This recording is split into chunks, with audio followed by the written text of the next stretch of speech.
Topic is nature and features of management principles. So, the principles of management have been developed on the basis of the live experience of the happening of the past. जो हमारे management principles होते हैं उनको develop कैसे किया जाता है, जो भी हमारे पास पास्ट एक्सपीरियंस है, मीन्स जो हमारे साथ पास्ट में जो भी हैपनिंग हुआ है उसके बेस पर हम जो डिसीजन मेकिंग करते हैं, उसके बेस पर जो हम अपना एक्सपीरियंस जो हम अपना इनटेक करते हैं उसके बेस पर हम क्या बनाते हैं, प्रिंसिपल्स ऑफ मैनेजमेंट को बनाते हैं. So there are some following features there. So the feature number 1 is pervasive function and we have to be called universal application also. The principle of management applied to all type of organization, whether it is business organization, non-business organization, public, private, big or small, irrespective of their size and nature. It means principle of management हम सब किसी भी तरीके के organisation में apply कर सकते हैं, भले ही वो बिजनेस ऑर्गेनाइजेशन हो, नॉन बिजनेस ऑर्गेनाइजेशन हो, पब्लिक कंसर्न हो, प्राइवेट कंसर्न हो, बिग हो या स्मॉल ऑर्गेनाइजेशन हो, उसका कोई भी साइज हो, उसका नेचर कैसा भी हो, तो मैनेजमेंट प्रिंसिपल हर जगह अप्लाई किए जाते हैं. That's why it is pervasive in nature. The first feature of principle of management, it is applicable everywhere. We have to be discussed through some example. So principal of division of work applied government office like post office. जैसे मैंने यहाँ पे एक example लिया है, जो हमारा principal of division of work जो हमारा फेयोल ने बनाया है, उस प्रिंसिपल को हम अप्लाई करते हैं अगर हम पोस्ट ऑफिस में अप्लाई करते हैं. तो डिस्पैच और रिसीविंग मेल का काम अलग अलग पर्सन करेगा.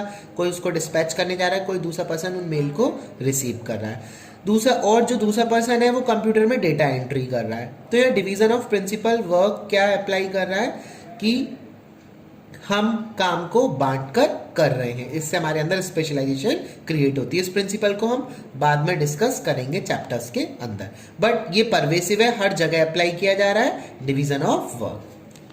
Your second principle is general guideline. ये जो प्रिंसिपल ऑफ मैनेजमेंट है, ये हमें जनरल गाइडलाइन प्रोवाइड कराते हैं कि जिसके बेस पर हम अपने मैनेजरल एक्शंस को परफॉर्म करते हैं. For example, in dealing with a situation of conflict between two departments, the manager may give importance to overall goal of organization. अब जो ये जनरल गाइडलाइन हमें क्या प्रोवाइड करा रहे हैं, ये एक्सपीरियंस बेस ही तो बनते हैं. जो हमने पास्ट एक्सपीरियंस गेन किया है उसके बेस पे हम सिचुएशन को किस तरीके से हैंडल करेंगे. That's why they provide the general guideline for the managerial action. जो मैनेजर क्या एक्शन लेगा उसके लिए जनरल गाइडलाइन प्रोवाइड कराते हैं. इसमें एग्जाम्पल के थ्रू लिया गया है.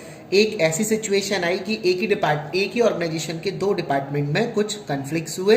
मैनेजर किसको ज़्यादा इंपॉर्टेंस दे रहा है, मैनेजर उसको ज़्यादा इंपॉर्टेंस देगा उसको सॉल्व करने में, जिससे वो फेवर किसका करेगा, जो ठीक होगा, साथ के साथ जिससे ऑर्गेनाइजेशन को ज़्यादा प्रॉफिट होगा.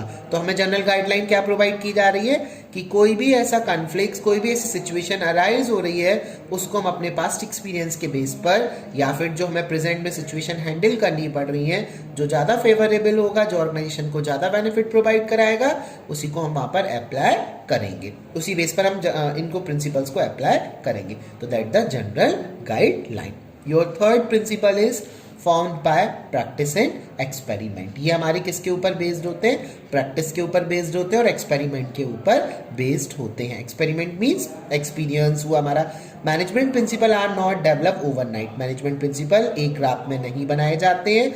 ये हमारे ऑब्जर्वेशन के ऊपर बेस्ड होते हैं एंड हमारे एक्सपेरिमेंट के ऊपर बेस्ड होते हैं. हम चीज़ों को बार बार ऑब्जर्व कर रहे हैं, हम उसको एक्सपेरिमेंट कर रहे हैं और हमारे पर्सनल एक्सपीरियंस है मैनेजर के, उसके ऊपर बेस्ड होते हैं. तो ये कैसे बनाए जाते हैं, एक रात में नहीं बनाया जाता है. हम सिचुएशन को बार बार देख रहे हैं, उन सिचुएशन को हमें कैसे हैंडल करना है, जो हमें बेस्ट सॉल्यूशन मिलेगा उसके बेस पे हम उस प्रिंसिपल्स को बना रहे हैं. So proper observation and experiment are conducted before developing them. जब हम कोई भी प्रिंसिपल को बनाते हैं या उसको हम मेकआउट करते हैं तो हमें प्रॉपर ऑब्जर्वेशन करते हैं और हम उस पर एक्सपेरिमेंट्स करते हैं. जब एक्सपेरिमेंट्स हमारे कंप्लीट हो जाते हैं, जब हमें लगता है we are satisfied there how to overcome that problem, तो हम उस प्रिंसिपल को वहाँ पर डेवलप करते हैं. तो form by practice and experiment. So we have to be take through this some example. For example, principle of division of work ऐसे ही आपका डेवलप नहीं किया गया है. सबसे पहले हमने काम को डिवाइड किया, डिवाइड करने के बाद हमने ये देखा कि हमारी परफॉर्मेंस इंप्रूव हो रही है, हमने उसको फिर से ट्राई किया, डिफरेंट डिफरेंट ऑर्गेनाइजेशन में ट्राई किया। जब हमारे स्पेशलाइजेशन क्रिएट हुई, मेजॉरिटी एग्री हुई, तो इस प्रिंसिपल को बनाया गया। फॉर एग्जाम्पल हम ऐसे भी ले सकते हैं डिवीजन ऑफ वर्क का। अगर आपके घर में काम चल रहा है, अगर उस शादी का काम है किसी का, तो उस काम को अगर आप 4 लोगों में बांट दोगे तो क्या होगा, काम जल्दी होगा।